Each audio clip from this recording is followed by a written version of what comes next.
এসব কি রে ছাড়া, তুই বললি না কেন তুই ওর আপেল তুই খেয়ে দিয়েছিস? হোয়াট? আপেল খেয়ে মাং পাঠাইছো তাই না? তুমিও কি মাং পাঠাইছো? আমাকে বলো, সত্যি করে বলো।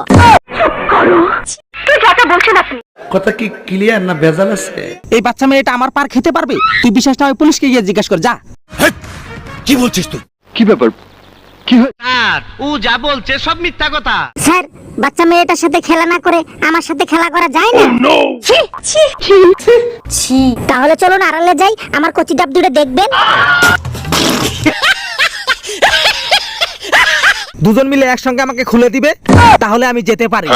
তাই? এক থাপ্পড়ে তোর বাপের নাম ভুলিয়ে দি। এই লম্বা নাই আলী দুদালি হুলরাশিকে মালা বদল করে জোর করে আমার গলায় ফাঁসিয়ে দিল সালা। মুঝে মারো মারো মুঝে মারো মারো नहीं ये मजाक हो रहा है। আপনি ওকে পাট খেতে নিয়ে খেলার সময় হাতে নাতে ধরে গেছেন, তার জন্য জোর করে বিয়ে দিল, এটা কি সত্যি? नहीं এই ঘটনার পর কোনো মেয়েকে কেউ আর পাট খেতে নিয়ে যাওয়ার সাহস পাবে না। আমার আলা ভোলা ছেলেটাকে ভুলিয়ে ভালিয়ে ওই মেয়েটা পাট খেতে ওকে নিয়ে গেছে। এটা হাস্যকর এই দেশের জনগণের জন্য। Bye bye tata goodbye गया।